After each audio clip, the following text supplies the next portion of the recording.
Le 29 juillet 1981, le monde entier retenait son souffle, assistant à la naissance d'un conte de fées. Pourtant, derrière le sourire éclatant de Lady Diana Spencer et l'éclat des diamants ornant sa tête, se dissimulait un choix invisible, un drame familial silencieux que les journaux n'ont jamais rapporté. Nous nous souvenons toutes et tous de cette image emblématique. Une jeune Lady Di, presque timide, parée de l'éclatante tiare Spencer sur sa tête. Mais dans les coulisses de ce conte enchanté se cachait une autre diadème, bien plus somptueuse et significative, celle que Diana ne porta jamais. Préparez-vous, car l'histoire que vous êtes sur le point d'entendre va bouleverser à jamais votre perception de la Reine des Cœurs et de son mariage mythique. Restez jusqu'au bout pour tout savoir. Pour saisir l'histoire de la tiare Spencer, il faut se transporter mentalement en Angleterre à la fin du XIXe siècle. C'était une époque de tradition inébranlable et de hiérarchie rigide, où le statut d'une famille aristocratique se mesurait non seulement à ses titres et à ses terres, mais aussi à l'éclat de ses joyaux de famille. Une tiare, lors d'un bal ou d'une réception à la cour, n'était pas un simple accessoire. C'était un véritable manifeste. Elle proclamait silencieusement l'ancienneté du lignage, la richesse et surtout le statut de l'épouse, maîtresse légitime de son foyer et garante de la continuité dynastique. À la différence de nombreux diadèmes royaux conçus sur un croquis unique pour une reine spécifique, la tiare Spencer est un organisme vivant, une véritable chronique joaillière façonnée par plusieurs générations. Elle n'est pas née dans l'atelier d'un unique génie, mais fut assemblée pièce par pièce, telle une précieuse mosaïque. Chacun de ces éléments conserve la mémoire de son époque et du membre de la famille qui l'a apporté au trésor commun. Ce ne fut pas une commande ponctuelle, mais un processus s'étendant sur des décennies. Tout a commencé avec des dons et des héritages distincts. L'élément central, en forme de fleurs serties de diamants, fut, selon l'une des versions, un cadeau de mariage offert à Lady Sarah Isabella Spencer par une lointaine parente, la vicomtesse Montagu, dès les années 1890. D'autres pièces, de délicates volutes et arabesques de diamants, faisaient déjà partie de la collection familiale. C'étaient des broches et des ornements à part entière, attendant leur heure. Cette heure arriva dans les années 1930, lorsque la famille décida d'unir ses trésors épars en un ensemble unique et harmonieux. Pour ce travail complexe, il est fort probable que les maîtres de la célèbre maison de joaillerie Garrard, fournisseurs de longue date de l'aristocratie britannique et de la cour royale, aient été sollicités. C'est leur génie qui parvint à assembler les fragments de différentes époques, donnant naissance à la tiare que nous connaissons, harmonieuse, aérienne et d'une élégance inouïe. Ainsi, la conception initiale était bien plus profonde que la simple création d'un bel ornement. Les Spencer n'ont pas commandé une nouvelle tiare, ils ont forgé un symbole de continuité. Ils ont entrelacé des fragments du passé dans un design alors contemporain, matérialisant l'histoire de leur famille en or et en diamant. La tiare devait devenir non pas une simple parure de tête d'apparat, mais un témoignage vivant de l'inaltérabilité du lignage, destiné à être transmis de mère en fille, de belle-fille en belle-fille, scellant les générations par des liens invisibles. Oublions un instant les noms et les titres, et observons la tiare Spencer comme le ferait un joaillier. Imaginez que vous la teniez entre vos mains. Malgré sa structure aérienne, presque impalpable, vous percevriez un poids agréable et rassurant, celui des métaux précieux. Le froid éclat du platine, dans lequel la plupart des pierres sont serties pour un éclat maximal, et la chaleur à peine perceptible de sa base en or. C'est la première chose que vous ressentiriez, le poids de l'histoire. Observez bien son motif. Ce n'est pas une couronne massive conçue pour écraser. C'est une élégante guirlande, un hymne à la féminité et à la grâce naturelle. Son design, réalisé dans un style festonné, évoque de délicates arabesques florales. Au centre de la composition se trouve l'élément principal, ce fameux cadeau de mariage datant d'un siècle. C'est une fleur stylisée, parsemée d'anciens diamants taillés en rose et en coussin, qui scintillent d'une lumière douce, presque comme des chandelles, loin de l'éclat agressif des pierres modernes. C'est le cœur de la tiare, son ancre sémantique et historique. Du centre s'étirent de part et d'autre d'élégantes volutes, coiffées de formes rappelant tantôt des bourgeons de tulipes, tantôt des étoiles. Et c'est ici que réside le grand secret de sa conception. Les joailliers de chez Garrard ont réalisé une véritable prouesse d'ingénierie. Ils n'ont pas fait fondre les anciennes broches et pendentifs. Ils ont créé une monture spéciale sur laquelle ces joyaux de famille sont fixés comme des éléments interchangeables. La tiare est un véritable transformeur. N'importe laquelle de ses parties pouvait être détachée et portée comme une broche individuelle. Elle était vivante, malléable. Elle s'adaptait à sa propriétaire et à chaque événement spécifique. Chaque diamant qu'elle renferme est un témoin de son époque. Ici côtoient des pierres de taille victorienne, avec leurs pavillons profonds et leurs larges facettes, et des diamants ronds plus tardifs, de l'ère édouardienne. Contempler la tiare Spencer, c'est comme lire une coupe géologique du temps, où chaque strate de roche raconte sa propre période. Ce n'est pas qu'un simple assortiment de pierres, c'est une anthologie de styles joailliers, réunis sous un même toit. Mais son véritable message ne se trouve pas dans les carats, mais dans le symbolisme. Les motifs floraux ont toujours évoqué l'amour, la fertilité et la beauté. Contrairement aux tiares impériales, avec leurs méandres stricts et leurs couronnes de laurier symbolisant le pouvoir et la victoire, la tiare Spencer parle d'autre chose, des valeurs de l'aristocratie rurale, de l'amour pour ses jardins, d'une continuité non pas du pouvoir, mais de la famille. Elle ne crie pas la puissance, elle murmure l'élégance et l'héritage. Son anatomie est celle d'un lignage entier, où chaque partie est essentielle, mais où seule leur union forme un tout unique et indissociable. Le premier véritable triomphe de la tiare ne fut pas associé aux gros titres des journaux, ni au flash des appareils photo. Il fut discret, aristocratique et par conséquent non moins significatif. Une fois que les joailliers de Garrard eurent achevé leur travail dans les années 1930, l'honneur de présenter pour la première fois au monde ce symbole renouvelé de la lignée revint à Lady Cynthia Spencer, la grand-mère de Diana. C'était une femme qui incarnait l'aristocratie britannique, réservée, élégante et dévouée à la couronne. Elle servit comme dame d'honneur de la reine Élisabeth, la future reine-mère.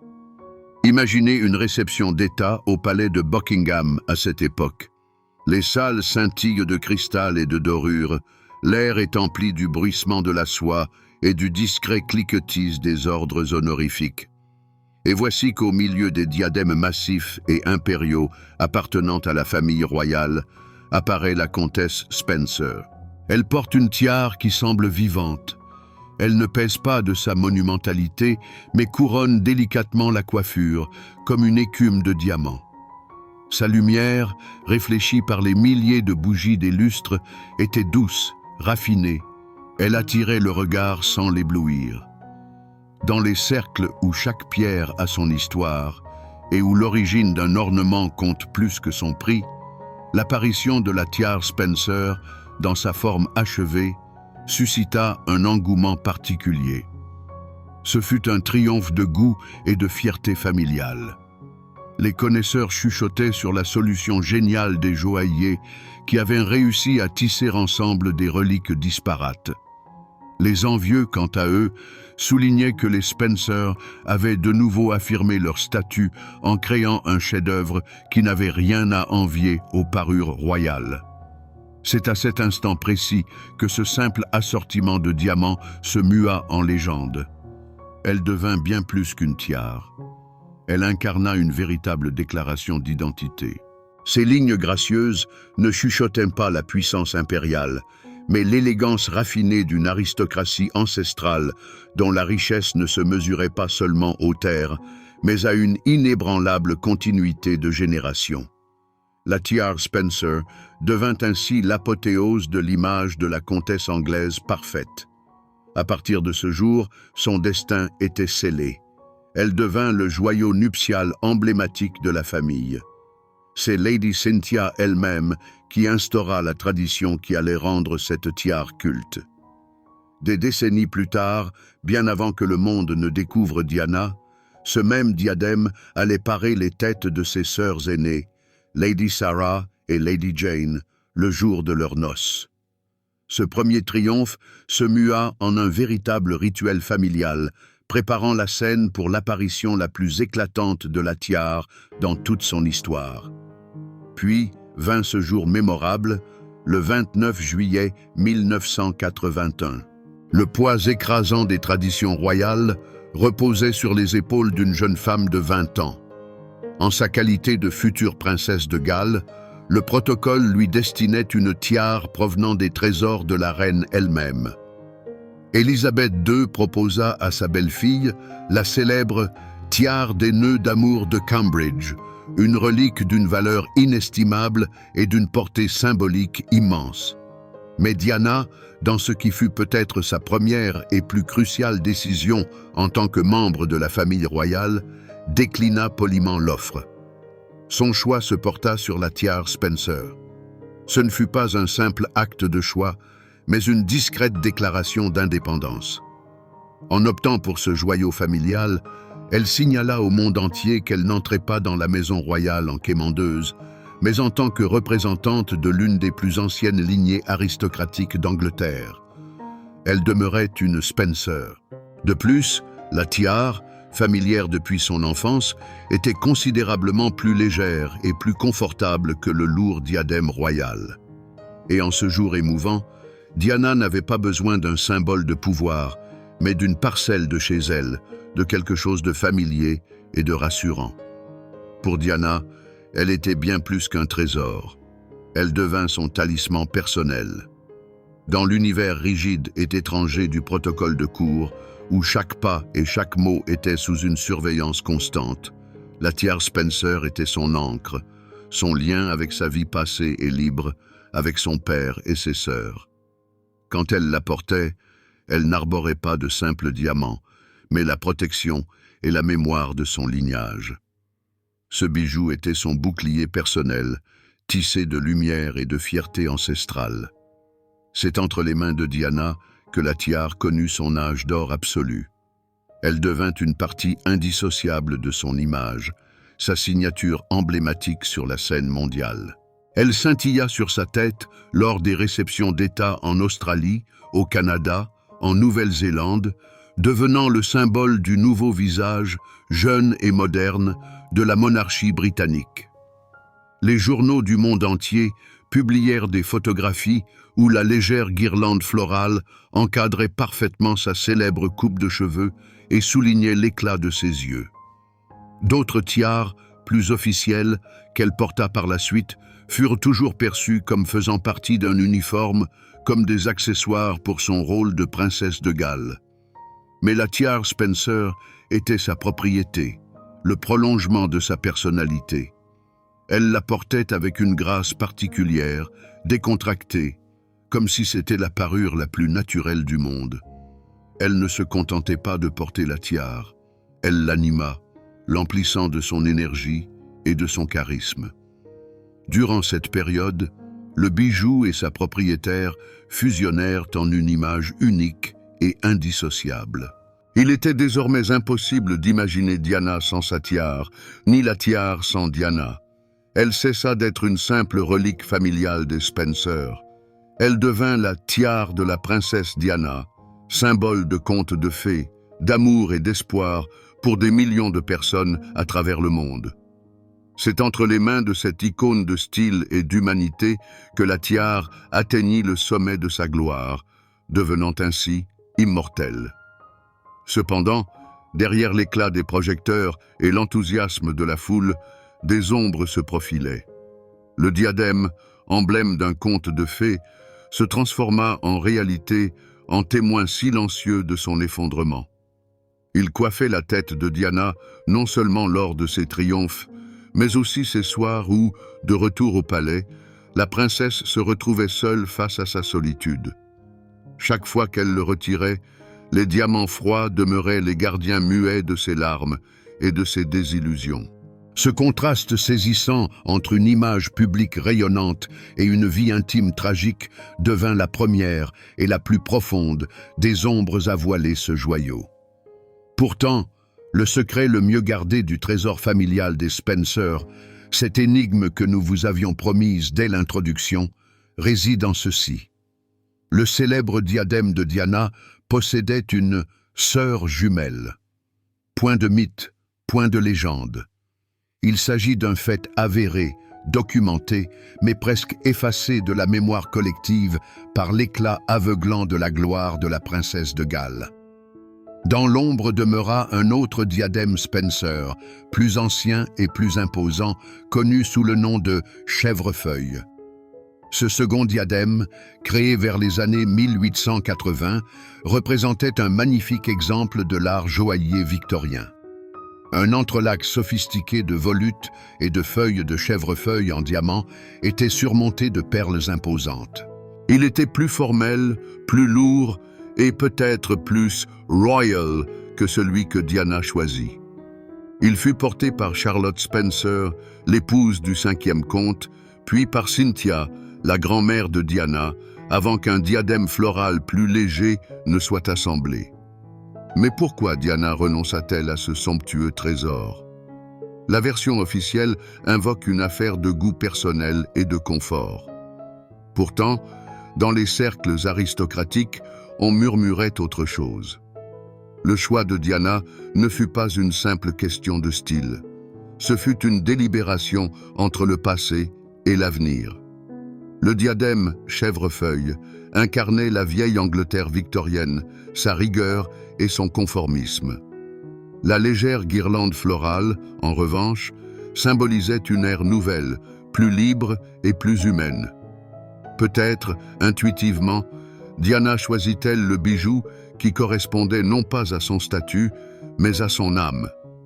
Et c'est ici que nous abordons le fait le plus authentique, presque scandaleux. Le destin du diadème oublié s'avéra tragique. À la fin des années 1980, durant une période de difficultés financières, la belle-mère de Diana, Reine Spencer, prit une décision impensable pour la vieille aristocratie. Le diadème chèvrefeuille, une relique historique de la lignée, fut mis aux enchères. Cet acte suscita choc et réprobation. La vente de joyaux familiaux avait toujours été considérée comme l'ultime recours, un aveu de déclin. Ainsi, tandis qu'un diadème Spencer brillait sur la tête de la femme la plus célèbre du monde, sa sœur fut irrévocablement perdue pour la famille, devenant le symbole d'une rupture avec les traditions et d'une amère nécessité. Le divorce, prononcé en août 1996, ne fut pas qu'un simple acte juridique. Ce fut une guillotine qui trancha net le conte de fées de la réalité. Et c'est précisément à cet instant que commença la fin de l'ère la plus éclatante du diadème Spencer. Le joyau, qui avait symbolisé l'entrée de Diana dans la famille royale, devint désormais l'emblème de son bannissement. À la différence des autres insignes royaux qu'elle fut contrainte de restituer à la couronne, le diadème Spencer demeura en sa possession. Formellement, il appartenait toujours à sa famille, à son père. Mais ce ne fut qu'une bien maigre consolation. Son âge d'or fut brutalement interrompu. Après son divorce, Diana ne porta plus jamais le diadème familial en public. Le bijou, qui avait été son fidèle compagnon au sommet de la gloire, se retrouva soudain orphelin. Sa lumière s'éteignit en même temps que son titre éteint de « Son Altesse royale ». Puis, en août 1997, survint la tragédie qui plongea le monde dans le deuil. À cet instant précis, l'ère s'acheva de manière irrévocable. Le diadème Spencer, d'un symbole vibrant, se mua en relique. Il retrouva le velours sombre du coffre-fort au sein du domaine ancestral d'Altorp, et son éclat s'éteignit pour de longues années. Ce fut alors son existence dans l'ombre, une période de deuil et de silence, où toute ostentation de ce trésor aurait paru sacrilège. Le monde n'attendait plus son apparition lors des réceptions et des banquets. Les diamants, qui reflétaient jadis la lumière des projecteurs et le sourire de la princesse, ne conservaient plus désormais que le silence et le souvenir. L'ère de Diana s'acheva, et avec elle, dans l'oubli, s'effaça son plus célèbre joyau, devenu un monument silencieux sur l'autel d'un conte de fées inachevé. Pendant de longues années après la tragédie, le diadème Spencer demeura dans un silence absolu, enfermé au coffre-fort du domaine ancestral d'Altorp. Le monde, semblait-il, s'était résigné à ne plus jamais admirer son éclat. Mais le frère de Diana, Charles, 9e comte Spencer, prit une décision qui offrit au trésor une seconde existence radicalement différente. En 1998, il organisa une exposition itinérante intitulée « Diana, une célébration de la vie ». Et l'attraction principale, l'objet central vers lequel des millions de cœurs convergeaient, fut elle-même son diadème.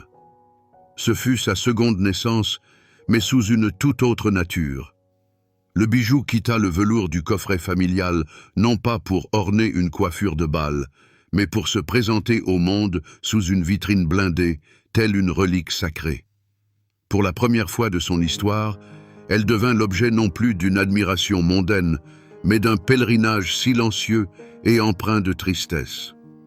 Des foules se formèrent en file d'attente de plusieurs heures, non seulement pour contempler les diamants, mais pour effleurer un fragment d'histoire, rendre hommage à la femme qui l'avait porté.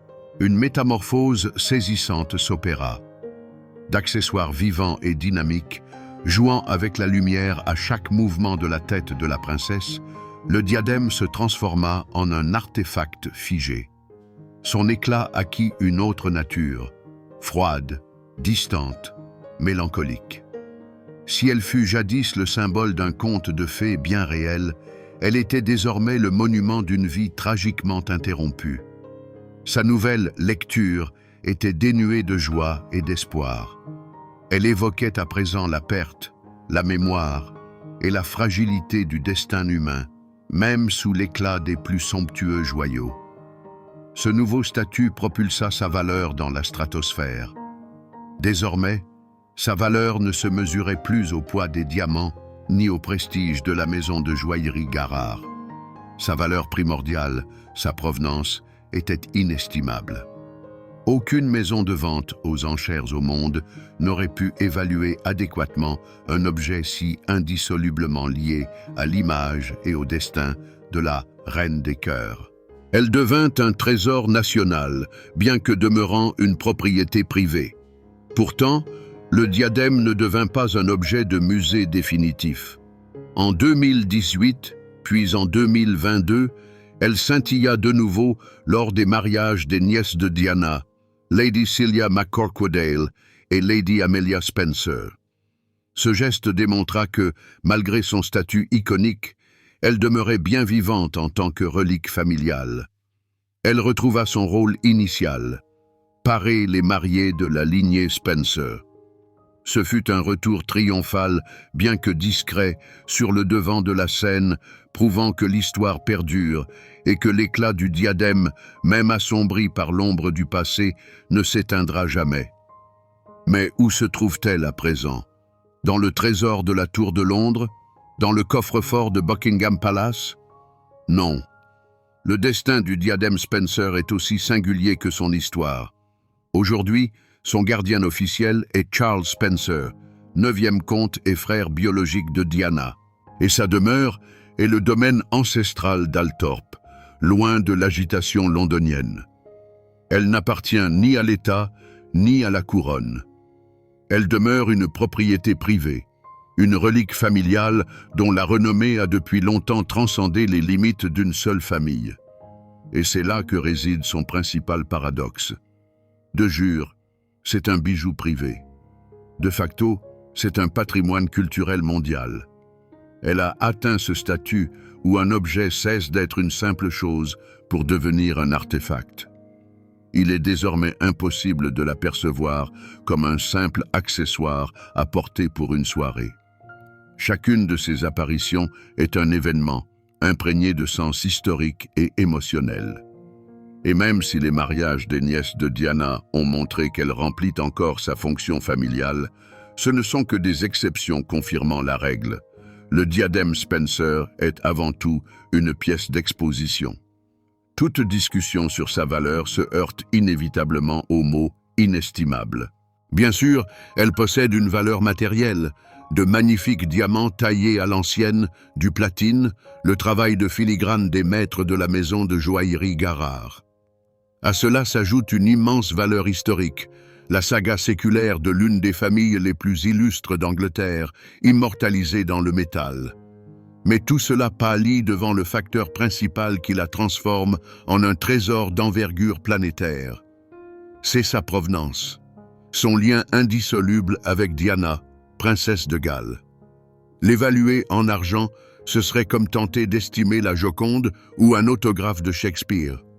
Certes, les experts en vente aux enchères pourraient évoquer des dizaines de millions de dollars, mais tout chiffre serait outrageusement insuffisant, car il ne reflète pas l'essentiel, le capital émotionnel. Ce diadème est une mémoire matérialisée, et sa véritable valeur ne se mesure pas en carats, mais au battement de millions de cœurs. Ainsi, nous avons entamé notre récit par la question: pourquoi Diana n'a-t-elle pas porté cet autre diadème Spencer, plus majestueux? La réponse est désormais limpide. Derrière ce choix se cachait bien plus que la simple esthétique ou le confort. En renonçant au lourd diadème victorien chèvrefeuille, elle rejeta instinctivement un monde de règles strictes et de conventions. En choisissant la légère guirlande florale, elle se choisit elle-même. Elle opta pour le symbole non pas du pouvoir, mais de la personnalité, non pas du protocole, mais de l'âme. Et ce choix, fait au tout début de son chemin, se révéla prophétique, prédéterminant l'ensemble de son destin. C'est précisément pourquoi l'histoire de ce diadème est si captivante. Elle a cessé d'être un simple ornement. Elle est devenue un vaisseau, rempli jusqu'au bord de passions humaines. Dans ces diamants se reflétaient les ambitions d'une vieille lignée et les espoirs d'une jeune fiancée. Elle fut le témoin silencieux de l'amour et de la solitude, du triomphe et du désespoir, de la fierté familiale et d'une tragédie bouleversante. Elle a absorbé les rires et les larmes, la lumière des projecteurs et l'obscurité des couloirs du palais. Ce diadème n'est pas seulement un ensemble de pierres précieuses serties dans du platine. C'est l'incarnation physique d'une époque entière. En le regardant, nous ne voyons pas simplement un chef-d'œuvre de joaillerie. Nous voyons un miroir dans lequel s'est reflété le destin de l'une des femmes les plus célèbres et les plus aimées de l'histoire. Sa lumière est le reflet de son sourire. Son élégance est l'écho de sa grâce. Sa valeur impérissable est la mesure de l'amour qu'elle a laissé derrière elle. La destinée des deux diadèmes Spencer, celui qui devint une icône et celui qui fut vendu et perdu pour la famille, s'est érigée en métaphore de la vie elle-même. Elle nous parle des choix et de leurs répercussions, de la fragilité de l'héritage et de la manière dont une seule personnalité peut transfigurer un bel objet en un symbole immortel. Qu'est donc le diadème Spencer aujourd'hui? Ce n'est pas qu'une simple relique familiale, c'est une page d'histoire figée dans les diamants. C'est la preuve que la véritable valeur d'un trésor ne se mesure pas en carats, mais en légende qui l'engendre. Parce que les plus grands chefs-d'œuvre ne sont pas que de simples créations de joailliers. Leur véritable histoire, c'est celle que tissent les âmes qui les portent. Et dans l'éclat froid et éternel de ces diamants, s'est figée à jamais une parcelle d'un cœur ardent et vibrant qu'ils ont jadis couronné.